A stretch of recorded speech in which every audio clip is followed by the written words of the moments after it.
Powered by the Montana Television Network. This is the noon news from Montana's news leader. Good Friday afternoon. I'm Zoe Zandora filling in for Samantha Harrelson. Starting with national news, President Trump has arrived in Canada for the G7 summit, where he said he expects to engage in tough talks with 6 U.S. allies. Relations are tense after the president slapped new tariffs on imported steel and aluminum from Canada, Mexico, and the European Union. Weijia Zhang has more from Quebec City, Canada. President Trump had a message for Mexico and Canada before leaving for the G7 summit outside of Quebec City, where trade is expected to take center stage.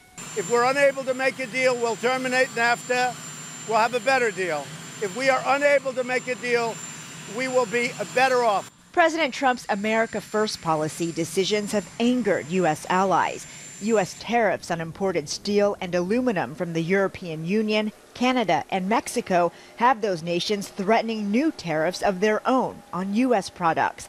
On Thursday, France and Canada refused to back down on Mr. Trump, who insists the tariffs will keep the U.S. safer. Risible. It is laughable, Prime Minister Trudeau said, to say that Canada, France represent a threat to America's national security. When it all straightens out, we'll all be in love again. Tensions are already high, and President Trump may be adding to the drama. He suggested this morning that Russia should be allowed to rejoin the G7. Russia should be in this meeting. Why are we having a meeting without Russia being in the meeting? Russia was kicked out in 2014 as punishment for annexing Crimea. The Kremlin responded to Mr. Trump's proposal, saying Russia is focused on other formats apart from the G7. The president will leave the summit early to head to Singapore for Tuesday's summit with North Korea's dictator. He'll skip meetings about clean energy, ocean protection, and climate change. Weijia Zhang, CBS News, Quebec City. Representatives from 6 U.S. allies, Canada, Mexico, France, Britain, Germany, Italy, and Japan will attend the summit.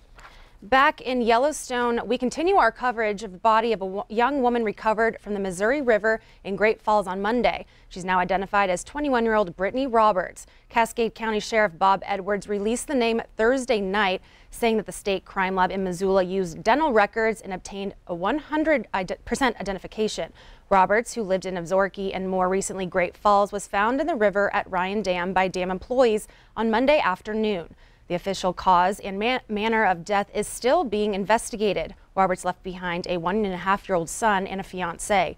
Witnesses say saw Roberts on April 23rd in the river and tried to help her, but the current was too strong. And a 19-year-old Billings man has been identified as the 3rd victim of a fatal crash south of Grass Range. Fergus County Coroner R.J. Brown said in a press release issued Friday that Daniel James Clark was killed in the crash that happened Tuesday evening on Highway 87. 29-year-old Chelsea Simpson and 24-year-old Gage Hall, both of Roundup, were also killed in the crash. Clark was previously unidentified. All 3 died at the scene. And authorities said Simpson and Hall were in an SUV traveling south when the driver attempted to pass another vehicle and struck an oncoming vehicle head on. And now we go to Yellowstone National Park, where in the 3rd wild animal encounter this week, a park visitor is attacked by a bison. A 59-year-old Californian woman was gorged by a bull bison Wednesday near the fountain paint pots in the lower Geisen Basin. Yellowstone Park officials say a crowd of people walking along a boardwalk were approached within 10 yards of the bison. At one point, the visitors came within 15 feet of the animal. As the bison crossed the boardwalk, it became agitated and charged the crowd, gorging the woman in her hip. The bison immediately left the area, and the woman was transported to Big Sky Medical Center in good condition. This is the 2nd incident of a bison injuring a park visitor this year. There was 1 incident in 2017 and 5 in 2015. Earlier this week, in separate incidents, 2 women were attacked by a cow elk that was protecting her newborn calf behind the Mammoth Hot Springs Hotel. And anyone who's lived in Montana for any length of time is aware you don't need to be in a national park to have an encounter with wildlife. It could happen on the golf course or in your favorite neighborhood trail.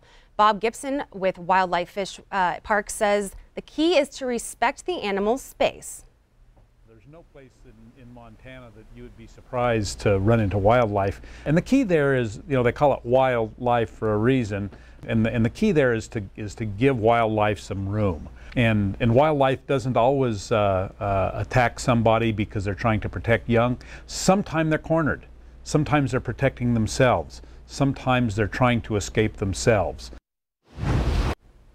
All right, and now we turn our attention to the weather. Good afternoon, Ed. How's the weekend looking for us? A lot quieter, Zoe, after we saw such active weather from last night. The eastern portion of Montana particularly was hard hit. You can watch some of the showers, thunderstorms, frequent lightning, heavy rain, hail. We pretty much had it all going across the eastern plains from last night. Hail and gusty winds. In fact, we had some wind gusts across the eastern plains as high as over 80 miles an hour during the evening hours last night. Also some areas of flash flooding. Some of the water actually closed I-94 for a while as you start looking across the eastern plains around Terry up towards the Miles City area. And we also saw lots of reports of hail coming in last night, as large as 2.5-inch hail in the eastern plains. More on a quieter weekend forecast in a few minutes.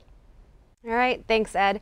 And Yellowstone National Park Superintendent Dan Wenk says he's being forced out of his job. A week ago, Wenk announced he planned to retire at the end of March 2019. But now he says the Park Service says a new superintendent will take over this August. Wenk says he's being removed from his post in a disagreement over management of bison in the park. Wenk has been a champion for managing a bison herd of 4,000 animals, while ranching lobby in Montana wants the number kept at 3,000. Wenk calls his removal a punitive action, but says the Park Service has not given him a reason why he is being removed. Last week, Wenk told us that he thought he could help make a smooth transition to Cam Shawley, the National Park Service Midwest Director, who will take over the post in Yellowstone. I have confidence that he will do very, very well. I would certainly be willing to talk to them whenever they want, but I think he has a great staff here, and he's going to probably get all the advice and counsel that he would need from the staff at Yellowstone National Park. Wenk tells MTN that he plans to move to Rapid City, South Dakota, where 2 of his 3 children and his grandchildren live, and he already owns a home there. We have more ahead on this Friday edition of the Noon News. A sad day as famed chef, author, and storyteller Anthony Bourdain dies at 61. Stay with us.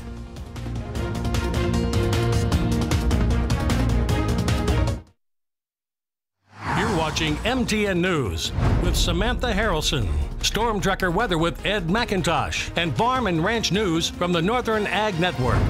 This is the Noon News on Q2. Montana's news leader.